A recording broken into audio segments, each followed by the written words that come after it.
दिन था 7 जुलाई 1799। लाहौर किले के विशाल द्वार उसके विजेता के लिए खोल दिए गए, जिसकी उम्र उस वक्त महज 18 साल थी। वो तोपों की गड़गड़ाहट की आवाज के बीच शाही सलामी लेते हुए अंदर दाखिल हुए। चारों तरफ खुशियों की बीन, तुरही और ढोलों की आवाजें आ रही थी। महज एक छोटे से सरदार से लेकर अपने वक्त के सबसे शक्तिशाली भारतीय शासक बनने तक का सफर है ये।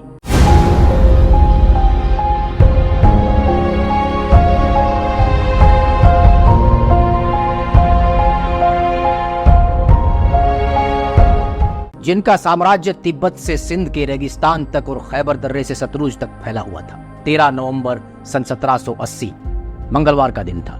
संयुक्त पंजाब के गुजरावाला में एक बच्चे का जन्म होता है। उसका नाम रखा गया बुद्ध सिंह। जब ये खबर उनके पिता महासिंह तक पहुंची तो उस वक्त वो एक लड़ाई अभियान से जीतकर झेलम नदी के तट के साथ साथ होते हुए वापस लौट रहे थे। तो उन्होंने अपने बच्चे का नाम बुद्ध सिंह से बदल कर रखा रणजीत सिंह।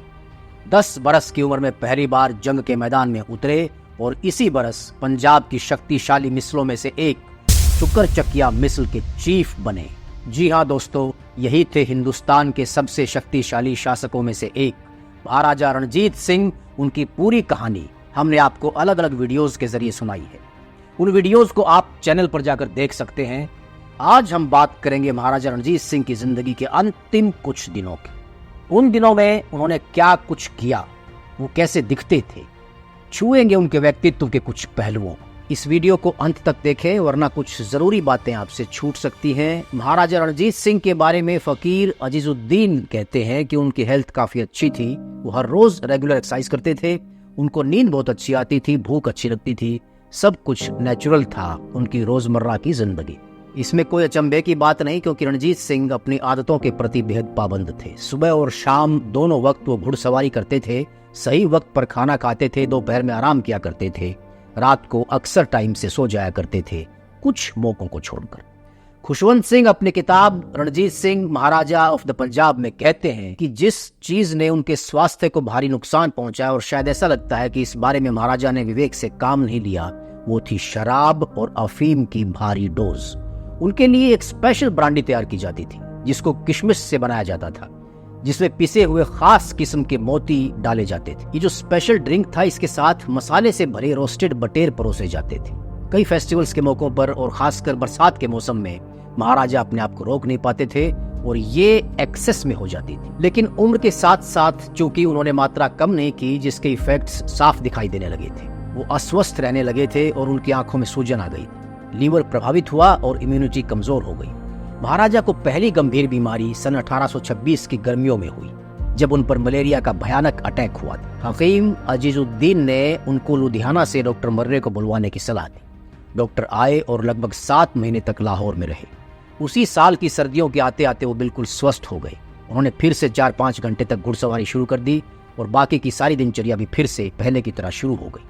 आने वाले लगभग 9 सालों तक उनका स्वास्थ्य सही रहा। फिर अचानक 17 अगस्त 1835 की रात को महाराजा रणजीत सिंह को एक हल्का सा अटैक आया, जिससे उनके चेहरे और शरीर के दाहिने हिस्से को लकवा मार गया। वो कई घंटों तक बोल नहीं सके। डॉक्टर मैक ग्रेगर को बुलाया गया ताकि इसकी वजह का पता लगाया जा सके। डॉक्टर आए और उन्होंने पूरी जांच की। उन्होंने उस वक्त के लुधियाना में बैठे अंग्रेज रेजिडेंट को इसके बारे में बताते हुए लिखा कि महाराजा एक कमरे में आराम करने के लिए गए। उस वक्त उनका शरीर पसीने में तरबतर था।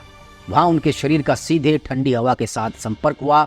आधी रात के वक्त अचानक उनकी आंख खुली और पाया कि वो हिलने डुलने में बिल्कुल असमर्थ है। उनकी जीभ उठ नहीं पा रही थी, जिसकी वजह से वो बोल नहीं पा रहे थे। उनका मुंह काफी हद तक टेढ़ा हो गया था। इन लक्षणों के कारण उनके डॉक्टर्स को काफी चिंता हो गई। फकीर अजीजुद्दीन ने उनके इलाज के पुख्ता इंतजाम करवाए। तब कहीं जाकर कुछ थोड़ा बहुत वो बोलने में सक्षम हुए। लेकिन इसके बाद उनके स्वास्थ्य में काफी चेंजेस आ गए। अब उनको भूख कम लगती थी और सिर भारी रहता था। प्यास बार बार और बहुत ज्यादा लगनी शुरू हो गई। और सबसे बड़ी बात, एंजाइटी और डिप्रेशन ने उनको घेर लिया था। लेकिन खुशवंत सिंह कहते हैं कि चमत्कारों और नीम हकीमों की तरफ महाराजा ज्यादा तवज्जो देते थे। खासकर अंग्रेज डॉक्टर्स की कड़वी दवाइयां तो उनको बिल्कुल भी पसंद नहीं थी। खाने वाली दवाइयों को लेकर वो बिल्कुल भी खुश नहीं। इसलिए डॉक्टर मैक ग्रेगर शिकायत करते थे कि इसकी वजह से मुझे उनका इलाज करने में बड़ी मुश्किलें आती। वो अपनी डेली रूटीन लाइफ में कोई बदलाव नहीं करना चाहते थे। कई दफा तो ऐसा होता था कि रात भर तेज बुखार में परेशान रहने के बावजूद भी वो सुबह अपनी पालकी में बैठकर कहीं नदी या बाग बगीचे में निकल जाया करते थे और वहां से आकर सीधे दरबार में पहुंच जाते, जहां पर याचिकाओं और समाचार लिखने वालों की रिपोर्ट्स को सुनते और जरूरी आदेश देते थे। वो तभी काम करना बंद करते जब पूरी तरह से थक जाते या भारी बुखार की चपेट में आ जाते। हालांकि डॉक्टर मैकग्रेगर अपने पेशेंट को डिसिप्लिन में रखने में कामयाब रहे और लगभग 1 महीना होते होते महाराजा ठीक होने लगे थे। अब उन्होंने डॉक्टर मैकग्रेगर को वापस लुधियाना जाने के लिए कहा। सन 1836 में बैरन ह्यूगेल ने पंजाब और कश्मीर की यात्रा की। वो इस यात्रा के दौरान महाराजा से मिले। वो लिखते हैं कि महाराजा बीमारी से काफी झुक गए थे और उनकी आवाज लकवे से इतनी प्रभावित थी कि उनकी बात को समझना आसान नहीं था। वो चलते चलते थक जाते थे और अपने साथ चल रहे नौकर का सहारा लेते थे। उस वक्त उन्होंने बैरन ह्यूगेल से कहा था कि मैं बूढ़ा महसूस करने लगा और अब मैं काफी थक गया हूँ। 1837 के शुरुआत में महाराजा रणजीत सिंह को दूसरी बार लकवे का दौरा पड़ा। इस बार उनका पूरा दाहिनी तरफ का हिस्सा इससे प्रभावित हुआ। करीब 6 महीने तक इसका असर रहा। इसके बाद महाराजा फिर कभी पहले जैसे स्वस्थ नहीं रहे। अब वो अपने आप घोड़े पर नहीं चढ़ पाते थे, बल्कि उनको सेवकों के द्वारा पकड़कर चढ़ाया जाता था। फिर 24 जुलाई 1838 को एक ऐसी दुर्घटना हुई जिससे पता चला कि वो वाकई में कितने कमजोर हो गए थे। एक दिन सुबह सुबह वो ताजा हवा लेने के लिए पालकी में बैठकर जा रहे थे, तभी एक मस्त हो चुके हाथी ने उनकी पालकी पर हमला कर दिया। पालकी उठाने वाले और गार्ड्स भाग गए। वो खुद पालकी से बाहर नहीं निकल सकते थे। हाथी ने उनकी पालकी की खिड़कियों के शीशे तोड़ दिए। तब अतर सिंह संधावालिया ने उनको अपनी जान पर खेलकर हाथी के पैरों के नीचे कुचलने से बचाया था। उन्होंने अपनी तलवार से हाथी पर हमला करके उसका ध्यान भटकाया।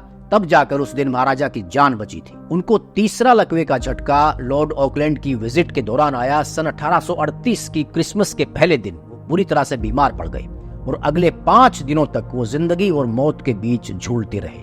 उस वक्त वो फिरोजपुर में थे।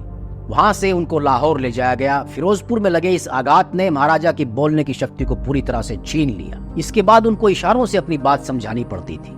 पूरे दरबार में फकीर अजीजुद्दीन और भाई राम सिंह 2 ही ऐसे लोग थे जो उनके इशारों की भाषा को समझते थे। फकीर अजीजुद्दीन के बारे में तो यहाँ तक कहा जाता है कि वो महाराजा का इतना ख्याल रखते थे कि एक बेटा भी अपने बाप का नहीं रख सकता। लकवे के बाद महाराजा जब हकलाकर कुछ बोलने की कोशिश करते तो अजीजुद्दीन उनकी बात को समझ लेते थे। उनके शब्दों को समझने के लिए वो अपना कान महाराजा के मुंह के पास लेकर जाते।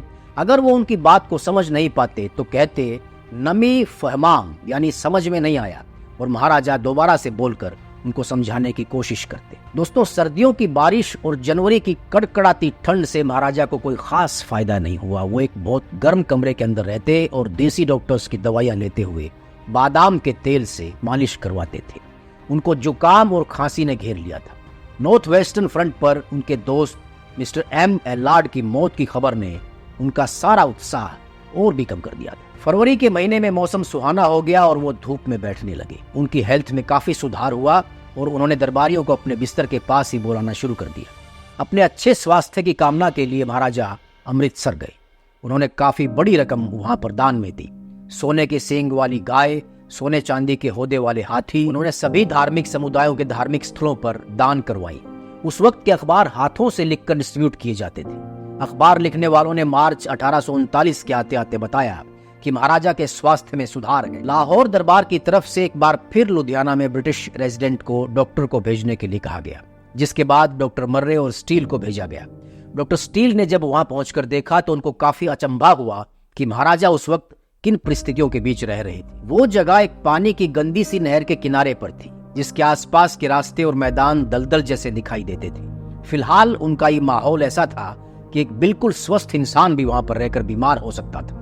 उन्होंने वहां पर एक छोटा सा तंबू लगवा रखा था जिसमें वो रात को सोते थे, और उसके बगल में यानी लगभग 10 गज के भीतर एक छोटा सा चावल के खेत का टुकड़ा था जिसमें लगातार पानी खड़ा रहता था। और दिन में जिस कमरे में वो आराम करते थे उसके अंदर कोई खिड़की नहीं थी।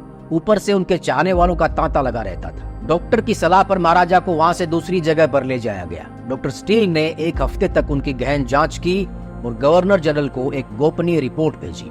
कहा जाता है कि उस गुप्त रिपोर्ट के अंत में उन्होंने लिखा कि पूरी जांच को देखते हुए ऐसा लगता है कि महाराजा कुछ महीनों या 1 साल तक ही जिंदा रह पाएंगे। हालांकि मुझे लगता है कि उनके पास काफी एनर्जी अभी बची हुई इसके अलावा जैसा कि मैंने सुना है, उनके पास ऐसी नेचुरल पावर्स हैं जो उनको दोबारा से ठीक होने में मदद कर सकती है। इस बार गर्मियों ने महाराजा को बहुत ज्यादा बेचैन कर दिया था। मई के अंत तक उनको भी शायद लगने लगा था कि अब उनके दिन गिनती के रह गए। फकीर नूरुद्दीन को हर रोज गरीबों को 10 मन रोटी बांटने का आदेश दिया गया। बड़ी संख्या में गाय, घोड़े, हाथी और काफी बड़ी मात्रा में सोना और चांदी तीर्थ स्थलों में दान किया गया। जून 1839 में महाराजा के पास 6 यूरोपियन डॉक्टर्स थे। इनमें से 3 को ब्रिटिश गवर्नर जनरल ने भिजवाया था और 3 उनके अपने थे। इनके अलावा कई हकीम और वैद्य भी उनकी देखभाल के लिए वहां पर मौजूद थे। एक होम्योपैथ थे डॉक्टर हनीबर्गर। उनकी दवाइयों को चीनी में मिलाकर लेना उनको बहुत पसंद था। वही अंग्रेजी डॉक्टरों की दवाइयां जो कि कड़वी थी, बिल्कुल भी उनको अच्छी नहीं लगती थी। डॉक्टर हनीबर्गर ने उनको जो उनकी फिलहाल रिहाइश थी वहां से लाहौर किले में शिफ्ट होने के लिए कहा, जहां की हवा ज्यादा साफ और स्वास्थ्यवर्धक थी।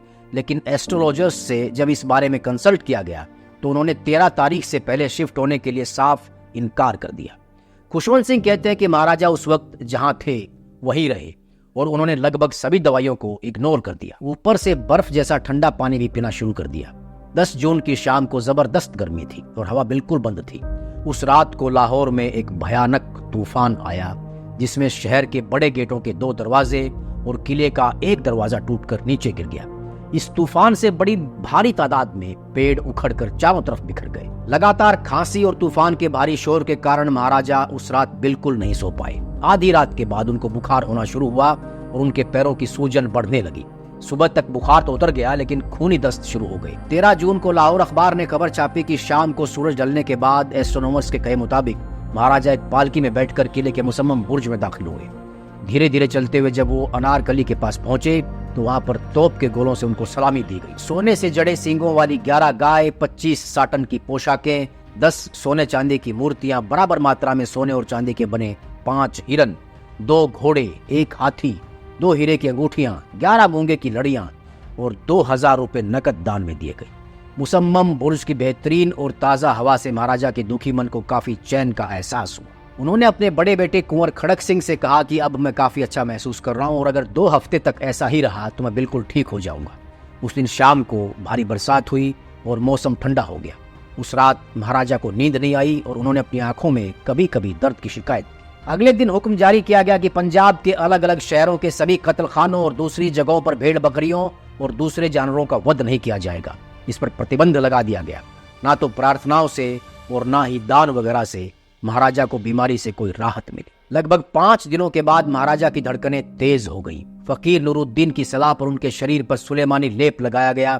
ये लेप सब्जा नाम के 2 माशा हरे पत्थरों को लाखों आंसुओं में पीसकर तैयार किया जाता है। 20 तारीख की जल्दी सुबह महाराजा को तेज बुखार आया और उनके नाक से खून बहने लगा। उनको घुटनों में तेज दर्द होने लगा। दरअसल महाराजा उन लोगों में से नहीं थे जो अपने सामने बदल रही सारी परिस्थितियों से मुंह मोड़कर भ्रम में जीते रहे। उन्होंने कुंवर खड़क सिंह से कहा कि एक दिन अच्छा हो जाना और दूसरे दिन फिर बीमार हो जाना ये अच्छे संकेत नहीं है। फकीर अजीजुद्दीन की सलाह पर उन्होंने राजा ध्यान सिंह को अपना मुख्यमंत्री घोषित किया और खड़क सिंह को सरकार सौंपने का फैसला किया। बाद में उसी दिन कुंवर खड़क सिंह ने मुसम्मम बुर्ज पर दरबार लगाया और तैयार किए गए उत्तराधिकारनामा की तफसील में घोषणा की। अगले दिन जब महाराजा दरबार में मौजूद थे फिर से बीमार हो गए और तब उन्हें बिस्तर पर लिटा दिया गया और किसी को भी उनसे बोलने की इजाजत नहीं थी। सारे दरबार में दुख का माहौल था। कुंवर खड़क सिंह और राजा ध्यान सिंह ने किले के दरवाजों और दूसरे गेटों पर पहरेदार नियुक्त करवा दिए। डॉक्टर्स ने कहा कि अब कुछ ही घंटों के मेहमान हैं महाराजा, लेकिन फिर से एक बार उनकी हालत में सुधार होने लगा। 24 तारीख की दोपहर को उनको एक और तेज झटका लगा। इसके बाद फिर से दान देने के मकसद से उन्होंने अपनी सांसारिक संपत्ति को खजाने से बाहर लाने के आदेश दिए और अनगिनत कीमती चीजें भारत के अलग अलग हिस्सों में दान देने के मकसद से भिजवाई गई। उस वक्त के न्यूज़पेपर्स में इस दान की कुल कीमत को 2 करोड़ के आसपास आंका गया था। खुशवंत सिंह अपनी किताब रणजीत सिंह महाराजा ऑफ द पंजाब में कहते हैं कि उस दिन महाराजा ने कोहिनूर को भी मंगवाया और इच्छा जताई कि इसको पुरी के जगन्नाथ मंदिर में भेंट किया जाए, लेकिन उनके दरबारियों ने उनको ऐसा करने से ये कहकर रोका कि इसकी कीमत से पूरे भारत का खजाना भरा जा सकता है और पुरी के पुजारियों और ब्राह्मणों के द्वारा इस कीमती हीरे को सुरक्षित रख पाना नामुमकिन है। अपने आखिरी वक्त में महाराजा की वही भावना थी जो अपने अंतिम समय में एक सैनिक की होती है। उन्होंने अपने दरबारियों को बुलाया और अपने हथियार उनको भेंट किए। अपने हाथों से उन्होंने तलवारें, ढालें, भाले, पिस्तौल और मैचलॉक उनको भेंट की। ये सब उपहार लेते वक्त दरबारी भावुक होकर जोर जोर से रोने लगे। महाराजा ने उनको सांत्वना देने की कोशिश की, पर इस दौरान वो खुद भी कई बार टूटे। 26 जून को महाराजा बेहोश हो गए। इस बेहोशी के दौरान उनको सिर्फ कुछ मिनट के लिए होश आया था। तब फकीर अजीजुद्दीन ने उनसे कहा कि आप अगले 4 से 5 सालों तक जीने वाले हैं, ताकि उनका मन मजबूत हो। लेकिन उसके बाद वो फिर से बेहोश हो गए और फिर कभी होश में नहीं आए। ध्यान सिंह ने बढ़ई को 5,000 रुपए की अर्थी तैयार करने का आदेश दिया। 27 जून 1839 की शाम को उन्होंने अपनी अंतिम सांस ली। चारों तरफ शोक फैल गया। जोर जोर से रोने और विलाप करने की आवाजें आ रही थी। शहर में कहीं अशांति ना फैल जाए और बाहरी घुसपैठ ना शुरू हो जाए, इसका खास ख्याल रखा गया।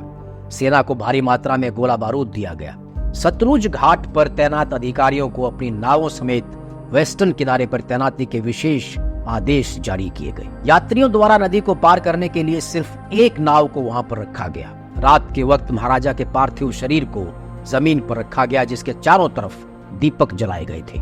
सारी रात रोना पीटना और विलाप चलता रहा। राजा ध्यान सिंह दूसरे लोगों की बनिस्बत ज्यादा इमोशनल थे। उन्होंने महाराजा के साथ चिता में जलने का ऐलान किया। कुमार खड़क सिंह और दूसरे प्रमुख सरदारों ने अपनी पगड़ियां उनके चरणों में रख दी। वो तो जैसे तैसे मान गए, लेकिन 4 रानियों और उनकी 7 नौकरानियों को उनके साथ सती होने के संकल्प से कोई नहीं डिगा सका। कटोच राजा संसार चंद की बेटी रानी गुड्डन इसमें शामिल थी। उन्होंने राजा ध्यान सिंह का हाथ पकड़कर महाराजा की छाती पर रखा और खड़क सिंह और कुमार नौनिहाल सिंह के साथ कभी विश्वासघात ना करने और हमेशा राज्य के भले के लिए सजग रहने की कसम दिलाई। इसी तरह उन्होंने कुंवर खड़क सिंह को भी किसी के उकसावे पर राजा ध्यान सिंह के खिलाफ ना जाने की कसम भी दिलाई। उन्होंने कहा कि इस शपथ का उल्लंघन करने पर उनको हजारों गायों की हत्या का पाप लगेगा।